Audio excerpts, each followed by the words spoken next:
Wild Thyme Cooking with Allison Davis is brought to you by Corman Kitchen and Bath. Welcome back to Midday Kentucky. Chef Allison Davis here in the Wild Thyme Kitchen over in the Shinaway Shops. And this week I'm talking about some classic American dishes. And in terms of Kentucky dishes, I don't know that it gets more classic than with cornbread. We're going to kind of juice it up a little bit with some jalapeno and cheddar. And instead of a white cheddar, I like using an aged white, instead of an orange cheddar, red cheddar, I don't know, sharp cheddar. I like using an aged white cheddar instead. I love that white melting cheese in the cornbread. So we're going to start here with our jalapeno.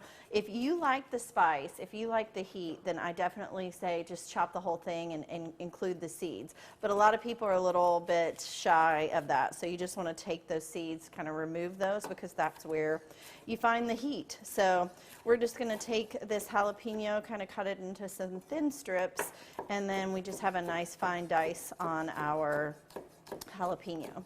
And then we're just going to build our cornbread batter. This is going to go into a hot cast iron pan, which I already have working in the oven, so that it will almost sizzle, you know, as it comes out. So, all right, we're going to start with our mixture. My grandmother taught me this a long time ago, and this is the ratio. It's always a 2-to-1 cornmeal to flour ratio. So I have about a cup and a half to 2 cups of cornmeal, and I've got about a cup of flour. So it depends on how much cornbread you're making or for how many, but always a 2-to-1 ratio. We're going to sweeten it, of course. We're in the South. We're going to add a little bit of sugar in here, about 1/4 of a cup. I like to season with a little bit of salt, and then I always like to add a little bit of black pepper and some Cajun seasoning, which I've got right over here.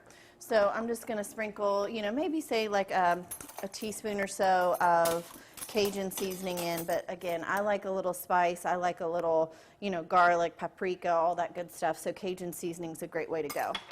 All right. In addition to that, we're going to go ahead and add our white cheddar. Okay, we're just building a batter here. Our cornbread, our jalapenos, if I can remember what I'm working with here. I always like to add a couple of eggs into the cornmeal, because that egg is going to serve as a nice binder to help bind the cornbread together. All right, and then of course we have to add a leavening agent in here, so we're going to add roughly a tablespoon, I'll just do a couple of teaspoons here, about a tablespoon to a tablespoon and a half of baking powder. That's really going to help it to rise and be nice and light. All right, we'll just give this a little stir here with our eggs, and then the final thing that's going to go into this is going to be our buttermilk. Okay, so buttermilk is my go-to because it's just rich and creamy, and it really makes for a nice dense and just rich cornbread. All right, so about 2 cups of your 2 cups of your buttermilk, sorry.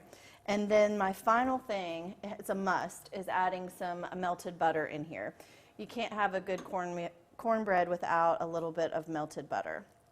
All right, so pour that melted butter in there, and really this batter should kind of be liquid and smooth. It shouldn't be really thick. And as this cooks, it's just going to cook up beautifully and brown. All right, I just pulled our cast iron pan out of the oven. I'm going to put a little bit of butter on the bottom there. You'll see how it's just melting, and I love to add just a little bit of salt. I'm telling you, once you flip that cornbread out, you're going to love that butter and salt on the edge of the crust. Okay, we're going to take our cornbread here, and we're going to just add it into our pan. Again, it's really hot, so be very careful. And then this is going to bake up. And then I always like to serve it with just a little bit of honey when it comes out of the pan. And I'll show you guys that in just a little bit, but this guy is ready to go. We're going to go in. I like to go in at about 400 degrees and really just let it cook till it's nice and brown. And once you insert that toothpick, it's coming out clean. All right, you guys will be able to find this recipe at middaykentucky.com/recipes tab. I'm Chef Allison Davis. Thanks so much for watching. We'll be right back after this short break.